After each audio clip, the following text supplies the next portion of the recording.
তো অন্নপূর্ণা যোজনা 3,000 টাকা নিয়ে এই মুহূর্তে বড়সড় আপডেট।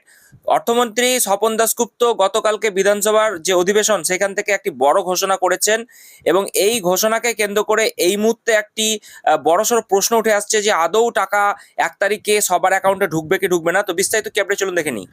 রাজ্য বিধানসভায় বাজেটের জবাবি ভাষণে এক তাৎপর্যপূর্ণ মন্তব্য করলেন অর্থমন্ত্রী স্বপন দাশগুপ্ত।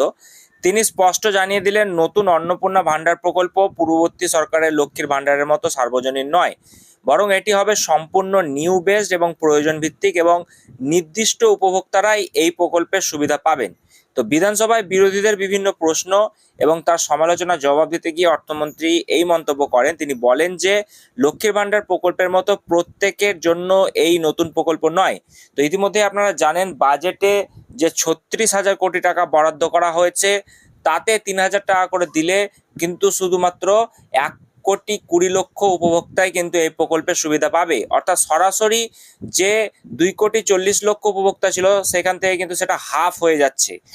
তো প্রকৃত প্রাপকদের সঠিকভাবে চিহ্নিত করেই অন্নপূর্ণা ভাণ্ডারের সুবিধা দেওয়া হবে, অর্থাৎ ঢালাওভাবে সবাইকে না দিয়ে যাচাই বাছাইয়ের পর নির্দিষ্ট নিয়ম মেনে উপভোক্তারা এই প্রকল্পের আওতায় আসবেন বলে তিনি বিধানসভার কক্ষে পরিষ্কার করে দেন।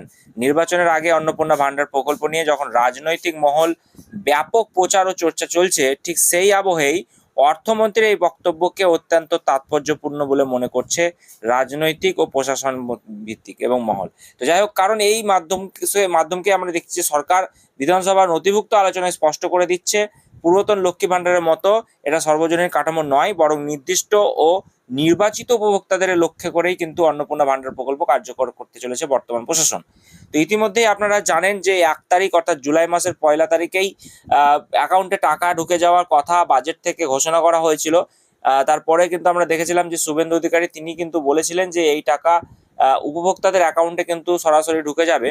তবে এখনো যা আপডেট তাতে বিভিন্ন জায়গায় এখনো পর্যন্ত ভেরিফিকেশনের কাজ কিন্তু শুরু হয়নি।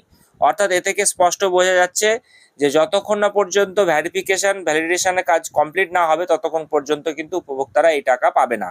আর এখান থেকে আপনারা দেখলেন যে যিনি অর্থমন্ত্রী রয়েছেন স্বপন দাশগুপ্ত তিনি কিন্তু বলেই দিয়েছেন যে সার্বজনীন এই জিনিসটা নয়, অর্থাৎ প্রত্যেকে এই যে লক্ষ্মী ভাণ্ডার প্রকল্পের সুবিধা পাচ্ছিল সেরকম কিন্তু এই সরকার করবে না।